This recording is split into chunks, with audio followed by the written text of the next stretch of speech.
Standing या stationary wave,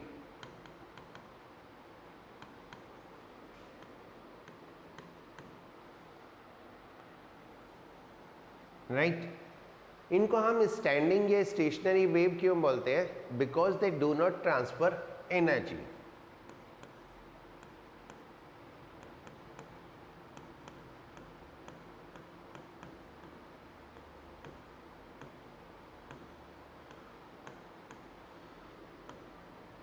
Don't transfer energy and momentum in direction of their propagation.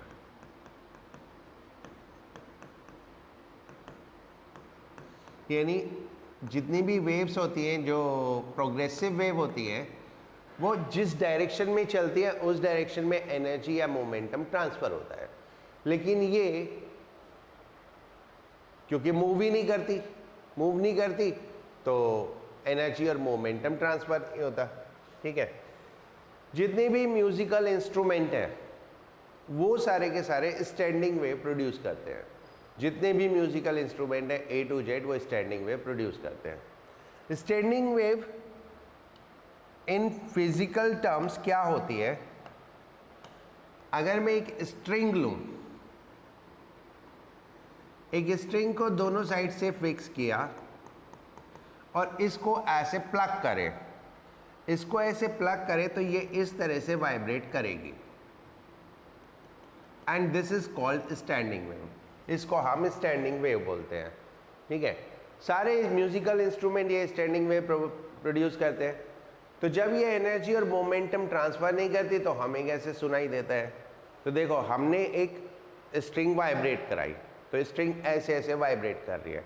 जब वो string ऐसे ऐसे वाइब्रेट करती है तो जो एयर पार्टिकल उसके कांटेक्ट में है वो वाइब्रेट करना शुरू कर देते हैं और फिर उससे एक साउंड वेव क्रिएट होती है। ठीक है, वो साउंड वेव एयर में प्रोपोगेट करती है और उसमें हमारे पास एनर्जी ट्रांसफर होती है, राइट। तो ये एक वेव, ये स्टैंडिंग वेव है, इससे एनर्जी साउंड वेव, वो साउंड वेव प्रोपोगेट करती है, right.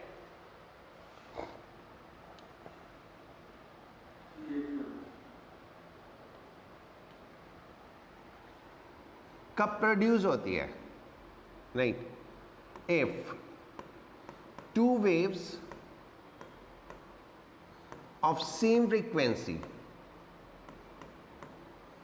if two waves of same frequency travel in opposite direction,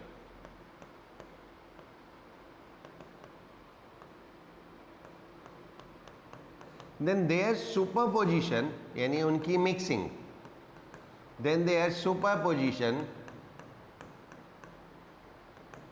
produce standing wave. तो स्टैंडिंग वेव के लिए, स्टैंडिंग वेव बनाने के लिए हमको दो वेव्स चाहिए। वो दोनों वेव्स की फ्रीक्वेंसी सेम होनी चाहिए और दोनों वेव्स अपोजिट डायरेक्शन में ट्रैवल करती हुई होनी चाहिए। तो यहाँ इस स्ट्रिंग में कौन सी दो वेव्स हैं? जब हमने प्लग किया तो एक वेव क्रिएट हुई, वो एक वेव क्रिएट होके ऐसे गई एंड देन यहां से एक वेव रिफ्लेक्ट होके ऐसे वापस आई। So that is by the superposition of incident wave and reflected wave, incident wave and reflected wave. जो स्टैंडिंग वेव की इक्वेशन होती है that is of the form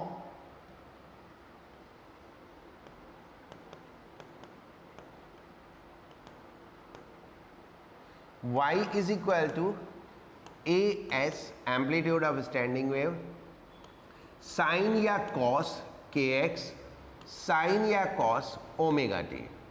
तो जब भी आपको वेव इक्वेशन इस फॉर्मेट में मिले तो वो स्टैंडिंग वेव की होगी। प्रोपगेटिव वेव की इक्वेशन क्या होती है? a sin omega t plus minus k x. Look on to this term and this term, यहाँ पे खाली ओमेगा टी है, प्लस माइनस के एक्स नहीं है उसके साथ, या के एक्स के साथ प्लस माइनस ओमेगा टी नहीं है। तो ये प्रोग्रेसिव वेव है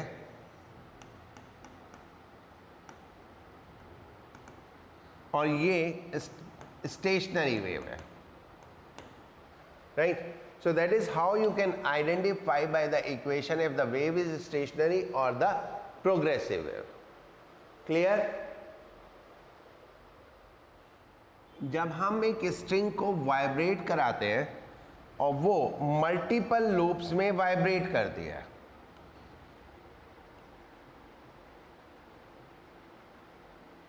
लाइक दिस, तो ये वाइब्रेशन इस टाइप से होंगे.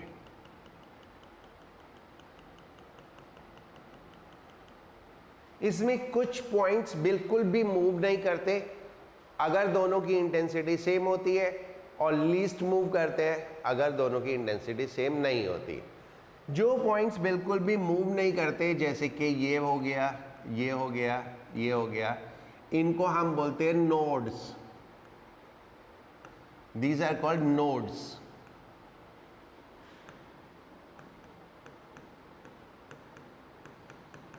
एंड कुछ पॉइंट मैक्सिमम वाइब्रेट करते हैं, उनको हम बोलते हैं एंटी नोड.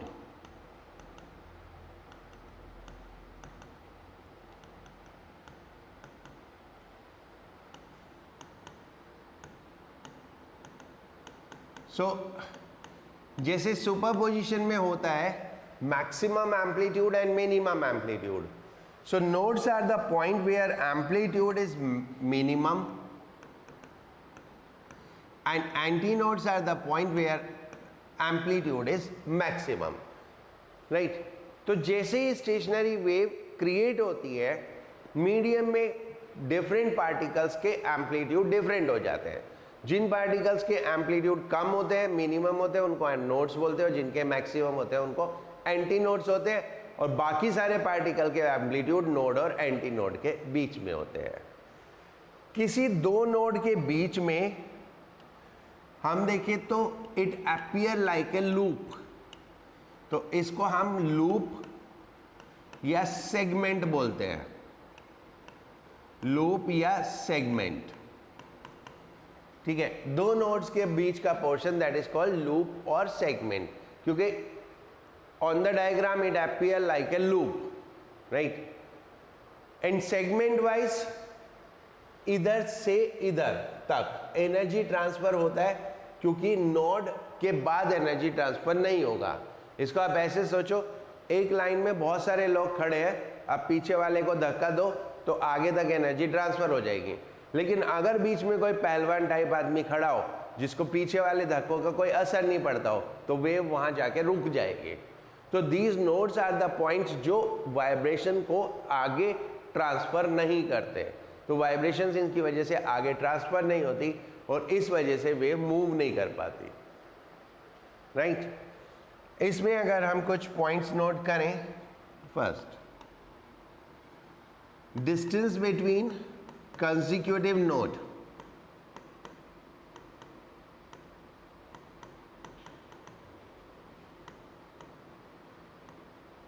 और antinode is lambda by 2. ये यहां से देखने से पता चल रहा है कि पूरा यहां से यहां तक का लैम्डा होता है, तो एक लूप का कितना हो गया, lambda by 2. So width of one loop is lambda by 2. इसी को हम बोलते हैं विड्थ ऑफ ए लूप.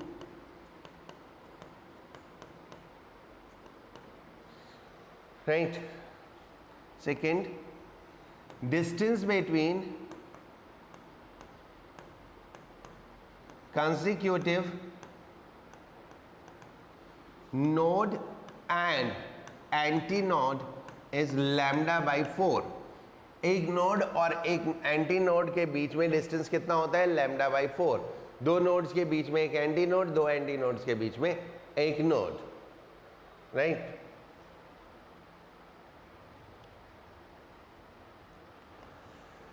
क्योंकि ये वेव एनर्जी ट्रांसफर नहीं करती, तो energy of wave is equally divided among all segments.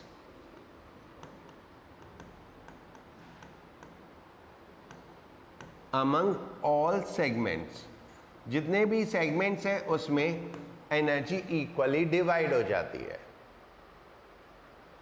Right? Yes, sir.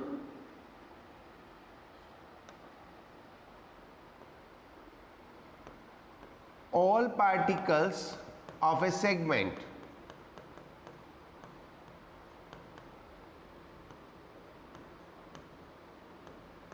vibrate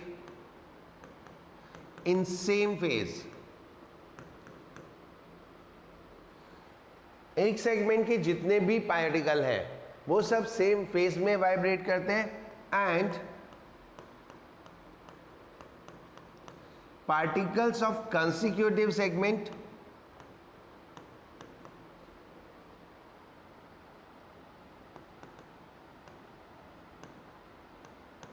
vibrate with phase difference of pi.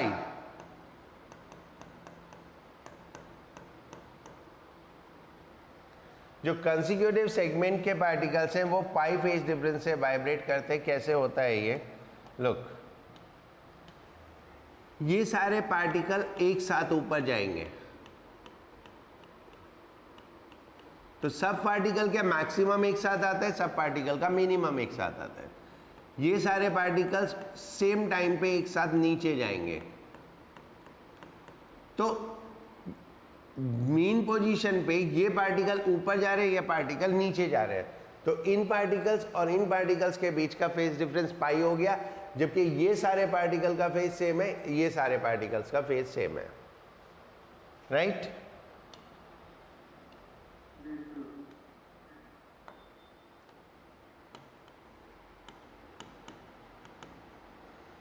Second is open argon pipe.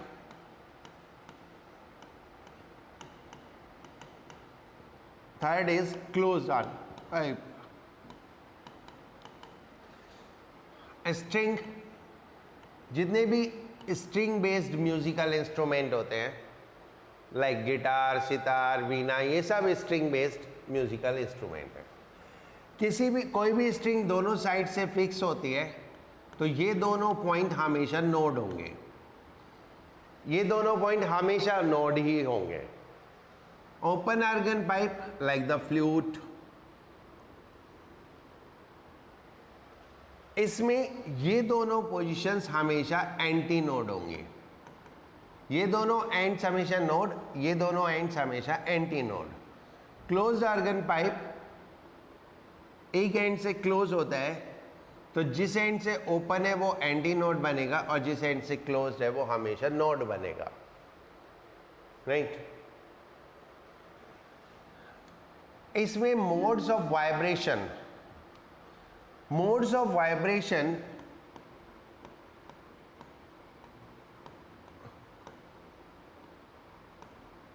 Modes of vibration क्या होता है कि हम कैसे वाइब्रेट करा रहे हैं सिस्टम को. So moreover how many number of loops या how many number of segments are formed, कितने लूप या कितने सेगमेंट बने. राइट? देन आता है नोट, यानी किसी पर्टिकुलर मोड से कौन सा नोट क्रिएट हुआ.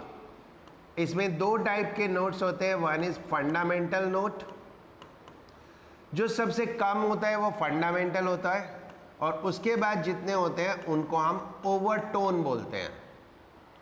Overtone. Right? And then harmonic. Harmonic is frequency related. जो सबसे फर्स्ट मोड होता है, first mode, that is called first harmonic. और उसके बाद के जो मोड होते हैं उसमें हम देखते हैं फ्रीक्वेंसी कितने टाइम्स हो गई. यानी अगर सेकेंड मोड में फ्रीक्वेंसी डबल है तो सेकेंड मोड बोलेंगे और फ्रीक्वेंसी ट्रिपल है तो थर्ड सेकेंड हार्मोनिक बोलेंगे और अगर फ्रीक्वेंसी ट्रिपल है तो थर्ड हार्मोनिक बोलेंगे. तो सेकेंड मोड में फ्रीक्वेंसी पहले मोड का कितने टाइम्स हुई वो हार्मोनिक हो जाएगा. अगर सेकेंड मोड में फ्रीक्वेंसी ट्वाइस है तो सेकेंड हार्मोनिक और थ्राइस है तो थर्ड हार्मोनिक. राइट? कुछ वर्ड्स यूज होते हैं इसमें unison same frequency, Octave double frequency, Octave means double frequency.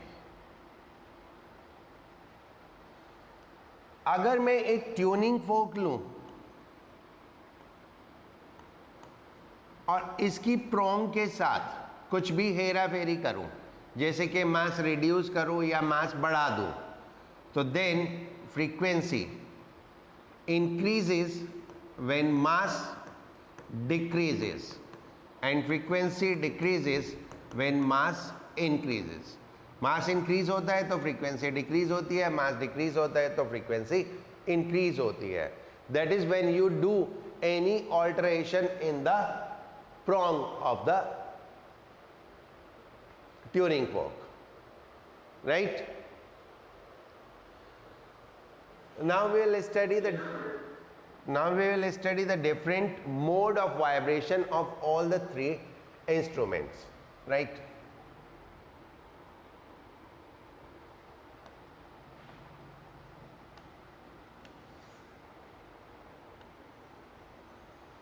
This is a string.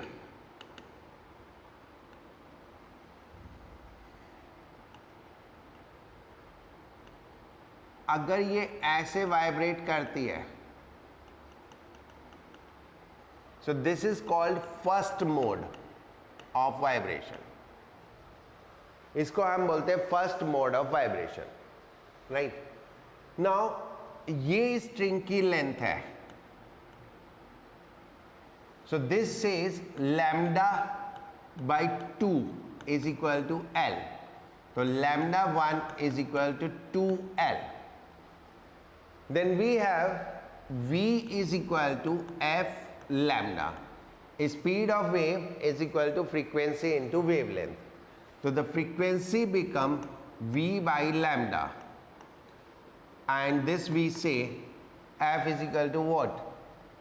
V. V कितना होता है? Lambda is 2L, so that will be 1 by 2L, and speed in string होता है T by mu. ये first frequency. T is tension and mu is mass per unit length, right? So accordingly we get this frequency. इससे हमें ये frequency मिल गई. Is it clear? Yes, sir.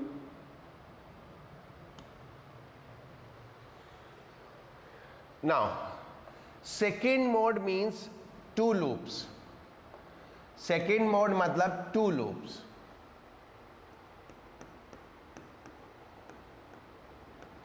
The string will now vibrate in 2 loops like this.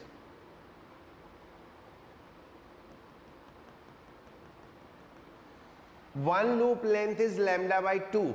So 2 loops length is lambda. So this shows lambda is equal to L.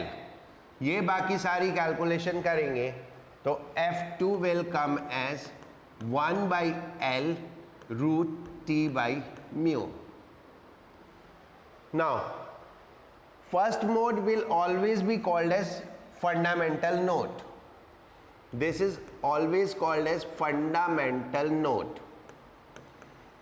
First mode से जो sound produce होती है उसको हम fundamental note बोलते हैं, and this frequency is always called as first harmonic. First harmonic frequency बोल दो या फर्स्ट हार्मोनिक बोल दो. What about the sound produced by the second mode? That is called first overtone. इसको हम बोलते हैं फर्स्ट ओवरटोन. एंड क्योंकि this frequency is twice the first, तो इसको हम बोलेंगे second harmonic. So that will be called as second harmonic. Right? समझ रहे हो ना? Yes, sir. Now if I talk about the third mode, तो थर्ड मोड में कितने लूप हो जाएंगे? तीन loop. So this is third mode.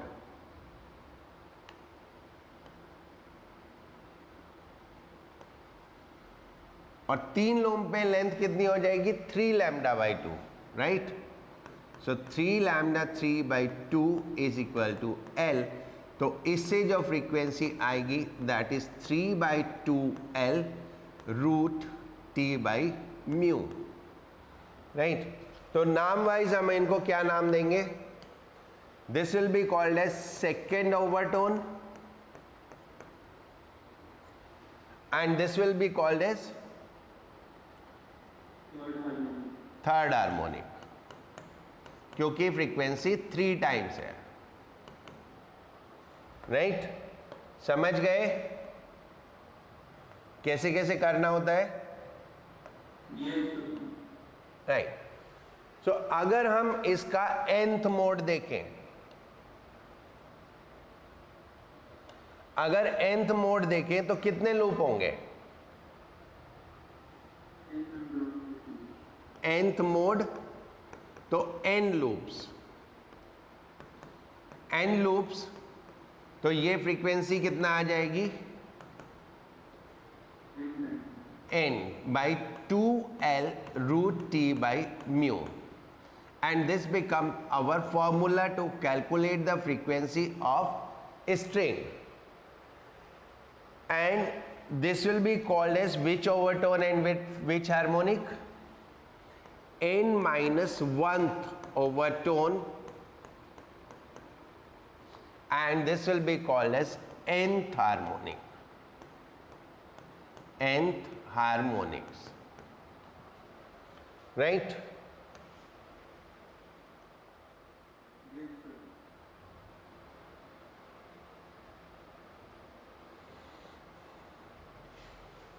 Now, if I talk about open organ pipe, so we'll found the same thing in the open organ pipe. सब कुछ same रहता है, राइट? कैसे? ये ओपन ऑर्गन पाइप है,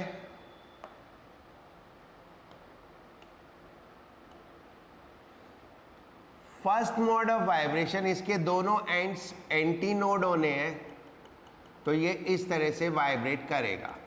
अगर आप इसको ध्यान से देखो तो ये एक लूप है, एक ही लूप है ना?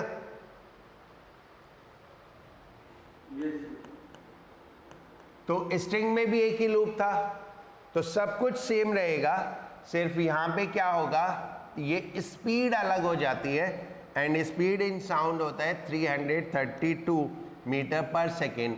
वो आपको जो भी क्वेश्चन होगा उसमें दिया होगा. तो बाकी सब कुछ सेम हो गया. What will happen in the second mode? Second mode में 2 लूप्स हो जाएंगे.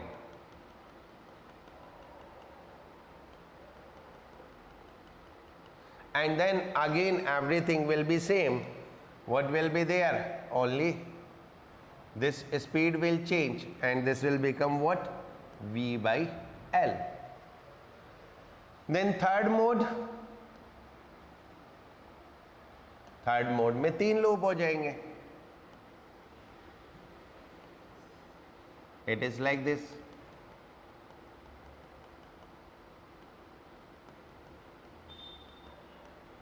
And this will be again same. That will become 3V by 2L, right? So nth mode में क्या होगा? n loops हो जाएंगे, and n loops हो गए तो फ्रीक्वेंसी क्या हो जाएगी? NV upon 2L, right? करो, नोट करो. क्लोज्ड. इसमें first mode, and first mode तो फंडामेंटल नोट होगा ही होगा. देखो, this and will V node and this and will be anti node, so it will be something like this. So that is half loop. This is half loop. Half loop की length कितनी होती है? Lambda by 4. So lambda 1 by 4 is L, तो lambda 1 is 4L. तो frequency कितनी हो गई? V upon 4L. V upon 4L हो गई. सेकेंड मोड, एक लूप ऐड हो जाएगा. हर एक मोड में फर्दर एक लूप ऐड हो जाएगा. So it will be like this. So that is 3.5 loop. 3.5 loop, तो ये हो गया कितना? 3 lambda by 4 is equal to L. तो lambda 2 is equal to 4L by 3. So F2 is equal to 3V upon 4L. Then again third mode. How many loops? One loop will be added.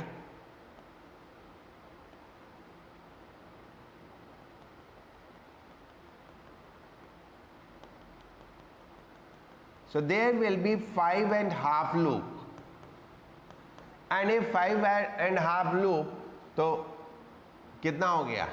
F3 will come as 5V upon 4L. Right? And if I talk about nth mode,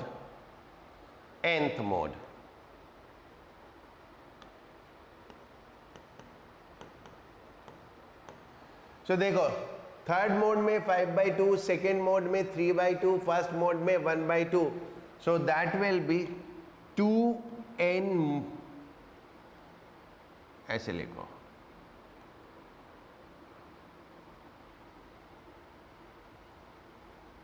n minus half loop. N minus half loop. So this will become 2n minus 1/2. 2n minus 1/2 हो गया, तो frequency कितना आ गया?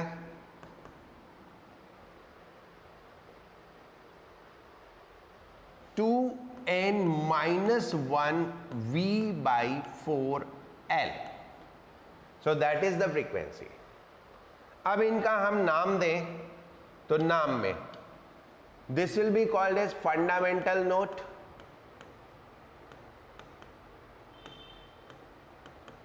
This is first overtone. This is second overtone. Third overtone. Right? And if we talk about the frequencies, so this is called first harmonic.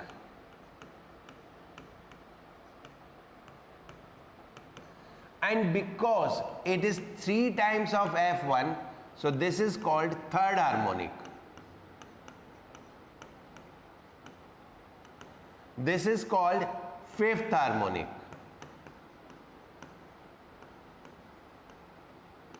And this is called 2n minus 1th harmonic. So accordingly we get, this is the formula for the frequency in the closed organ pipe.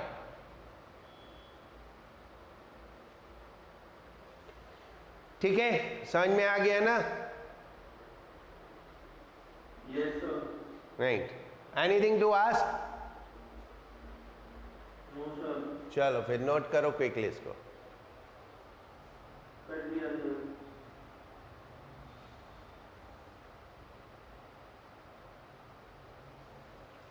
हो गया सबका? Yes, sir. Yes, sir.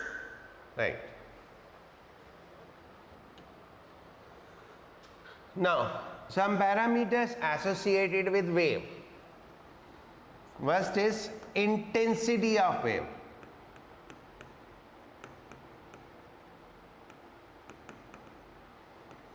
Intensity होती है power per unit area. Area को S से लिखेंगे क्योंकि ए हम यूज करते हैं एम्पलीट्यूड के लिए. Intensity is power per unit area. ठीक है, जितना भी एरिया हो. सो कोई भी अगर सोर्स है, कोई भी अगर सोर्स है तो उसकी पावर फिक्स है, जैसे मेरी पावर फिक्स है, सो देन कितनी इंटेंसिटी होगी ये डिपेंड करेगा कितने एरिया में स्प्रेड हो रहा है। तो अगर हम पॉइंट सोर्स की बात करें तो ये पॉइंट सोर्स है और साउंड ऐसे स्प्रेड करेगी, तो at a distance r intensity will be power upon 4 pi r square, यानी intensity is proportional to 1 by r square and amplitude intensity is also square of amplitude, so amplitude is proportional to 1 by r. That is for point source. If we have the line source, अगर line source है तो wave cylindrically spread करेगी। ये distance अगर r है तो intensity हो जाएगी पावर अपॉन सोर्स की लेंथ अगर L है तो 2 पाई आर एल, यानी intensity is inversely proportional to R and amplitude is inversely proportional to root of R। तो पॉइंट सोर्स में इंटेंसिटी बहुत तेजी से कम होती है, जबकि लाइन सोर्स में इंटेंसिटी उतना तेजी से कम नहीं होती। इसमें intensity inversely proportional to R square है, इसमें intensity inversely proportional to root r है।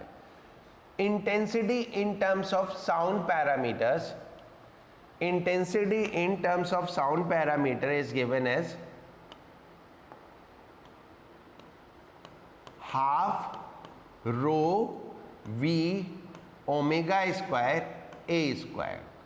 Rho is density, omega is angular frequency, v is speed of sound in the medium and a is amplitude.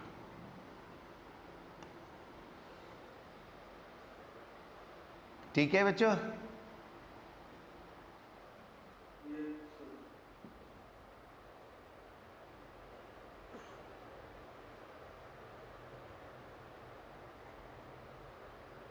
हो गया?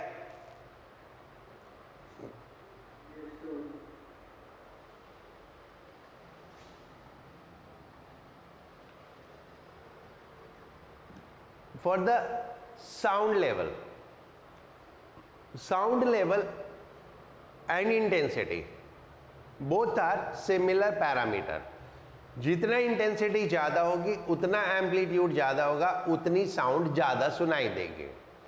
लेकिन ये intensity is a wave parameter, sound के लिए हम अलग से पैरामीटर लेते हैं, उसको हम बोलते हैं लाउडनेस। लाउडनेस या साउंड लेवल, राइट। इसको कैपिटल L से डिनोट करते हैं।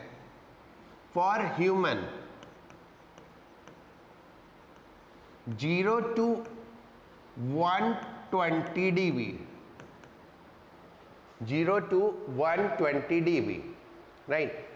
एंड इंटेंसिटी के टर्म्स में देखें, इंटेंसिटी के टर्म्स में ये होता है 10 to the power -12 to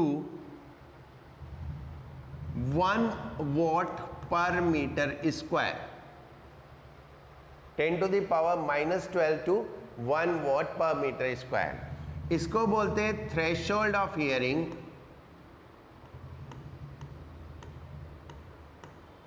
threshold of hearing, and इसको बोलते हैं थ्रेशोल्ड ऑफ पेन।